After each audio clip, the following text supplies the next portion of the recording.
I had decided we'd done everything we could, and there was time to go on or be buried, as far as casting is concerned, in this kind of part. So that was my decision. Few TV characters have ever felt as real as Edith Bunker. She wasn't glamorous or loud, she was genuine, flawed, and full of heart. When All in the Family decided to kill her off, the world didn't just lose a sitcom character, it lost someone who felt like family. But Edith's death wasn't just about a storyline. Behind the laughter, applause, and controversy were powerful truths about fame, identity, and the evolution of television itself. So why did Jean Stapleton really walk away from one of TV's most beloved roles? And what happened behind the scenes when Norman Lear was forced to make the most heartbreaking creative decision of his career?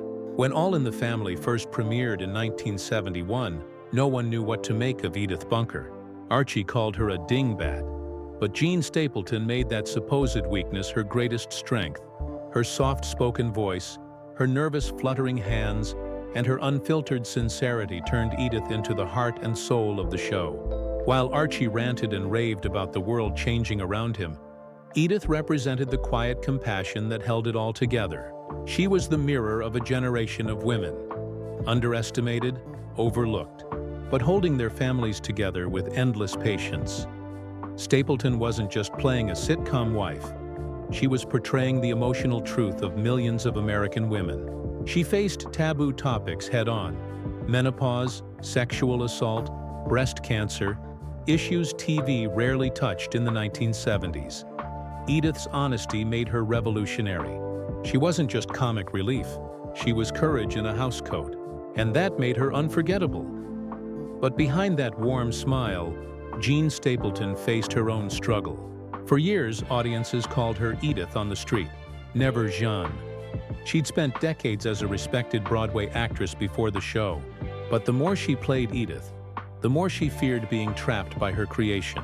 As the seasons went on, Stapleton realized she had to make a painful choice: stay as the world's favorite dingbat, or step away to save both herself and the character's dignity. She loved Edith deeply, but she loved her craft even more.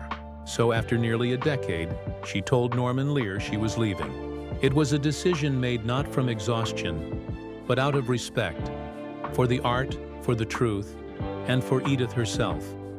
Lear was devastated. You can't replace the heart of a show, and he knew it, so he made a bold choice. Edith wouldn't just disappear, she would die, quietly, off-screen. No dramatic hospital scene, no tearful goodbye. Just the way death often comes in real life, sudden and shattering. When Archie Bunker's place returned, the nation learned the truth in the episode Archie Alone. Archie sits in their empty home, clutching Edith's slipper, whispering, "You had no right to leave me that way." It wasn't just Archie grieving, it was America. Millions wept, not for a character, but for someone who had felt real. For many, it was the first time television made them cry like that.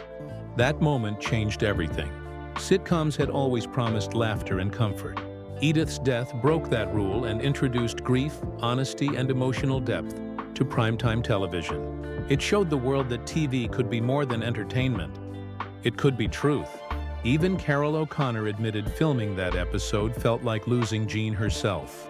His performance, raw, broken, and human, cemented it as one of television's most powerful scenes. But Edith's death wasn't an ending.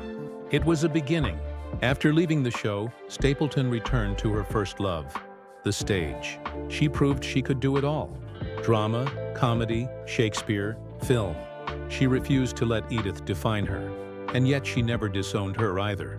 "She isn't me," Stapleton once said, "but I understood her." That understanding gave the world one of the most authentic performances in TV history. And Edith's legacy only grew. She became more than a sitcom character. She became a symbol of empathy, endurance, and quiet strength. Norman Lear even established the Edith Bunker Memorial Fund to support women's rights, proving that a fictional character could spark real change.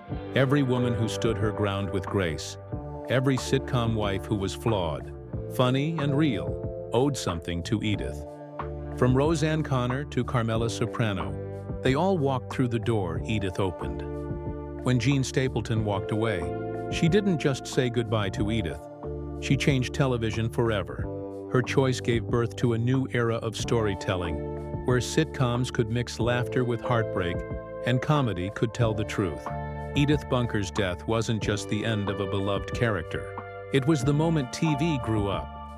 If you remember Edith's laugh, her warmth, or that quiet wisdom that stayed long after the credits rolled, drop your favorite moment in the comments. Let's celebrate the woman who changed what television could be.